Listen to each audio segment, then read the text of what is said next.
Paz e bem, amados. Então aqui nós vamos iniciar nosso conteúdo a respeito das Sagradas Escrituras, né, a Bíblia. Como eu já havia dito em outros vídeos, a revelação cristã ela nos é dada por meio de 3 pilares fundamentais: a Sagrada Tradição, o Sagrado Magistério e as Sagradas Escrituras.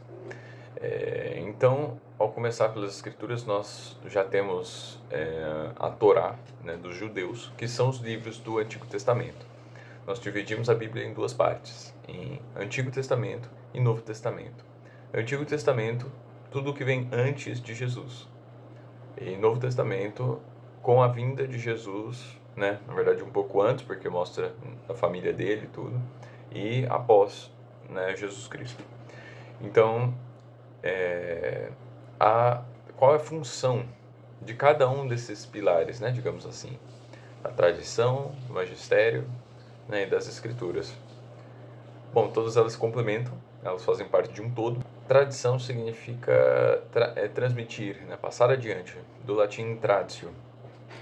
E isso dá lugar à tradição oral dos apóstolos, né? Jesus ele não escreveu nada, ele não mandou que escrevessem, ele simplesmente ensinava, ele falava.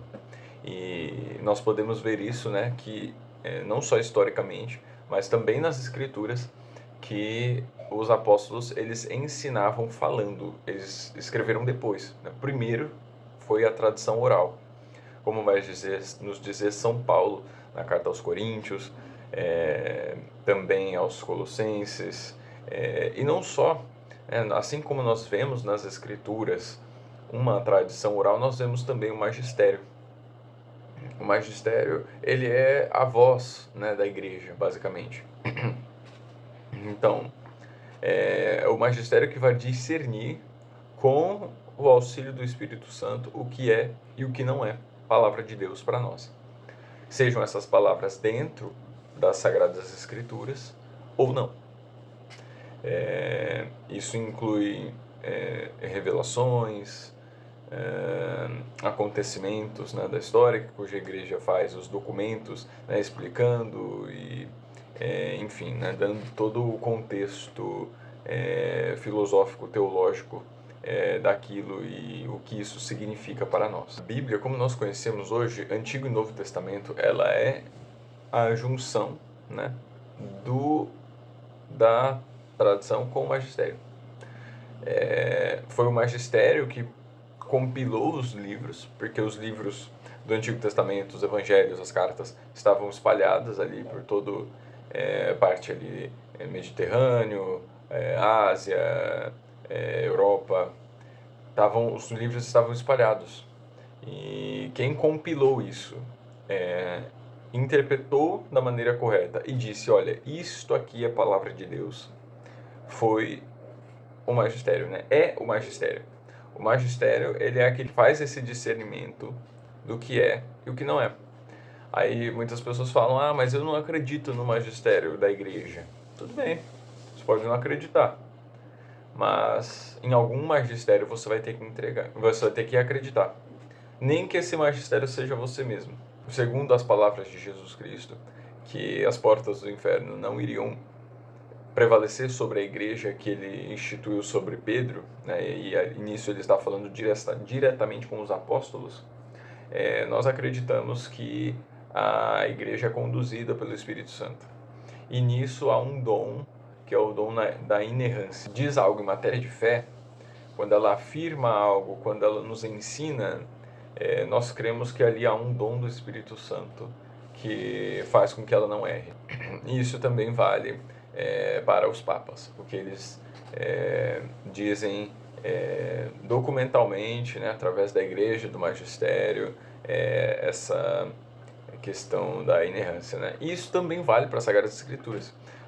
As Sagradas Escrituras, todas as escrituras contidas neste livro, foram em várias partes, em momentos da história, em contextos diferentes, em lugares diferentes, em línguas diferentes, mas mesmo assim nós cremos que tem o dom do Espírito Santo que fez com que não houvesse erro, não houvesse más interpretações e tudo.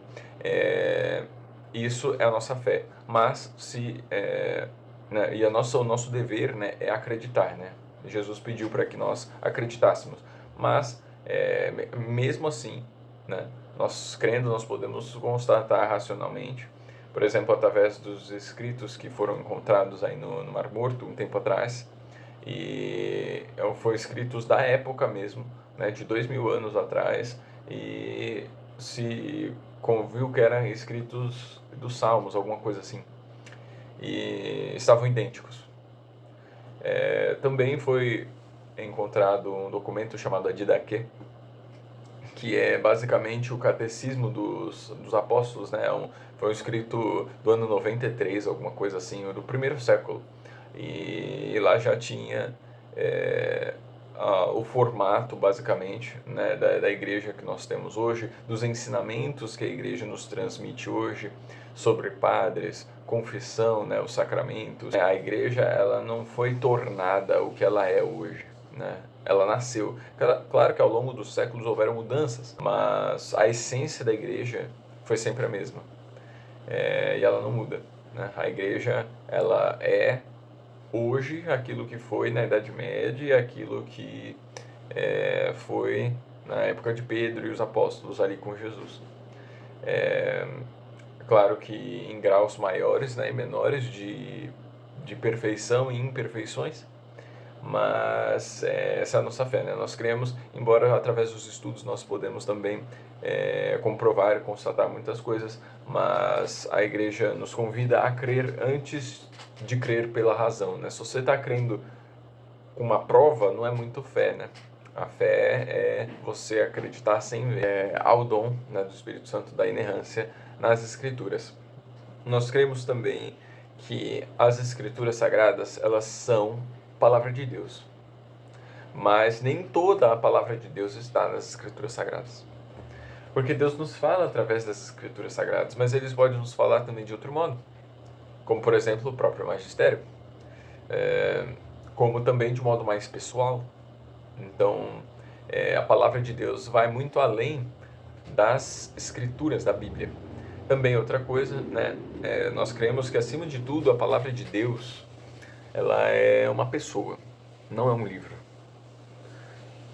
Muito menos um livro incompleto, né? Sem 7 livros. A palavra de Deus é uma pessoa, é Jesus Cristo, é o Verbo encarnado, né? No primeiro capítulo do primeiro versículo do Evangelho de São João fala: o Verbo se fez carne. E o Verbo é uma palavra. E a palavra se fez carne, né? Jesus Cristo é a palavra. É a sabedoria encarnada de Deus. E esse Jesus Cristo, ele deixou um corpo na terra. No Evangelho de São João, no capítulo 15, ele vai dizer: eu sou a videira, vós sois os ramos. Então aqui nós já encontramos o primeiro traço, né, de mistério que ele vai nos deixar, que é o corpo de Cristo. O que nós chamamos de Corpus Christi na liturgia, né? É o corpo de Cristo. Eu pretendo abordar esse assunto mais para frente, porque ele também é muito importante. É uma completa compreensão, né, do que é a fé, do que é a igreja, enfim. A fé, eu me refiro à fé católica, tá? As escrituras também, embora foram escritas em contextos diferentes, em tempos diferentes, por pessoas diferentes,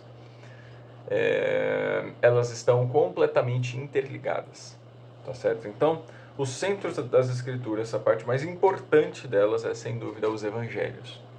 Os evangelhos são 4: Mateus, Marcos, Lucas e João. O Antigo Testamento, como vai dizer o próprio São Pedro, né? Na verdade ele não diz, mas ele mostra com outras palavras. Onde ele fala que Noé era uma prefiguração de Cristo. E Jesus também usa essa palavra, prefiguração, nos evangelhos, a respeito do Antigo Testamento. Então nós percebemos que o Antigo Testamento ele é uma prefiguração da vinda do Messias, do Evangelho, que é o centro das Escrituras. Então, ou seja, o Antigo Testamento ele está, em outras palavras, mostrando através da história também Jesus Cristo. Esse é o centro de todas as Escrituras Sagradas. Todas as Escrituras, né? O Novo Testamento, ele nada mais é do que uma explicação mais mastigada dos apóstolos a igrejas locais. Porque eles ensinavam por palavras, mas depois que eles ensinavam e as comunidades iam crescendo, eles viam a necessidade de deixar algo escrito para que aquilo pudesse, de um meio mais concreto, para que eles pudessem meditar, enfim, para que ficasse registrado, né? Então, uma outra coisa que eu estava esquecendo também a respeito do magistério. A respeito do magistério na igreja, no Novo Testamento, nós já vemos um traço muito forte disso, que é na carta de São Paulo aos Gálatas, salvo engano, no capítulo 2 ou 1, onde ele fala que todo que pregar um evangelho diferente seja anátema. Ou seja, você precisa ter uma comunhão, né? A comunhão na fé, você pregar a mesma coisa que outros cristãos é fundamental. Porque se você não está pregando a mesma coisa, que por exemplo São Paulo está dizendo, né? A mesma coisa de 2000 anos atrás, se você não pregar a mesma coisa, você não está pregando Jesus Cristo. Você não está pregando a verdade transmitida pelos apóstolos, né? Então, a união da fé ela é fundamental. E para isso se dá o magistério. Sem alguém para dizer o que é o que não é, você só vai ter um monte de arbitrariedades e opiniões e achismos. Que é o que infelizmente a gente vê com os nossos irmãos protestantes que acabaram negando o magistério. Quando você nega o magistério, fala assim, não acredito no magistério, não acredito na igreja, você passa a acreditar em si mesmo. E aí, só que cada um tem uma opinião, um discernimento, e será que Deus deu o mesmo dom para todo mundo? Fica aí, né, pra gente questionar. Parece que não, porque hoje são mais de 30, 40 mil denominações protestantes e a cada vez que um protestante ou uma pessoa vai numa igreja de um pastor e ela não gosta do que ela escutou, ela não concorda, ela simplesmente pega a Bíblia dela, põe debaixo do braço, vai no fundo da garagem da sogra dele e abre uma igreja. Pronto, ali vira uma igreja. Bota umas cadeiras de plástico, pega o microfone e acabou. É uma igreja, ó. Não é fácil assim? Aí não é à toa que o número de protestantes no Brasil cresceu exponencialmente, já está quase ultrapassando de católicos.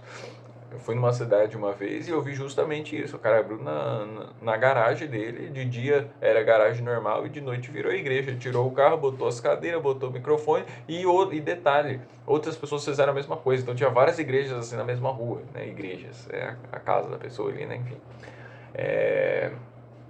Não, mas nós, né, cremos no corpo de Cristo, nós cremos na revelação completa de Deus através da tradição, do magistério e das escrituras, e que isso, né, é o verdadeiro evangelho que São Paulo dizia, que São Paulo nos deixou. Sobre as escrituras, eu pretendo trazer trechos aqui do Antigo com o Novo Testamento e mostrar essa interligação entre as escrituras e como nós podemos rezar com ela, né? Como nós podemos fazer dela o nosso alimento, né, espiritual. Porque vai dizer também, né, São Paulo na carta aos Hebreus, acho que não me recordo agora exatamente o capítulo, mas ele vai dizer que a palavra de Deus ela é viva e eficaz, ela é afiada como uma espada de dois gumes porque ela ultrapassa até o íntimo da alma. Então é isso, né? A palavra de Deus ela nos penetra e ela precisa acontecer essa penetração, porque aí está acontecendo de fato o nosso relacionamento com Deus. Nós temos três relações, né, basicamente, com Deus, segundo o que nós podemos ver nas Escrituras. A primeira coisa, Jesus nos ensina a chamar Deus de Pai, Pai Nosso, né? Então, Ele é nosso Pai. Depois, Jesus nos mostra com a sua morte e ressurreição que nós somos dele, porque ele pagou o nosso preço na cruz. Então ele é nosso Senhor, ele é nosso dono. E através do Espírito Santo, onde há essa mais profunda união e intimidade, as virgens aguardam o noivo chegar. E elas têm que estar preparadas. Jesus disse várias vezes, em diversos contextos, diversas formas diferentes, que nós não sabemos o dia e nem a hora da vinda do homem, mas nós precisamos estar preparados. E ele conta essa parábola das virgens que estão se preparando para o noivo chegar. Então, a chegada do noivo né? Quando nós nos encontrarmos com Deus no céu, aí está o matrimônio espiritual, o matrimônio perfeito, é a união do noivo com a noiva, do esposo com a esposa. E essa união mais íntima, né, nós podemos fazer relação com o Espírito Santo. Então são essas três relações, não é? Pai, Senhor e esposo. O que vocês tiverem de dúvidas, vocês podem trazer aqui. Fazer uma leitura em sequência do Evangelho de São Mateus. Eu creio que ele seja o mais importante assim para você começar, e ele nos ajuda bastante a rezar e a compreender, né, o que o Evangelho nos quer passar, o que Jesus nos quis transmitir.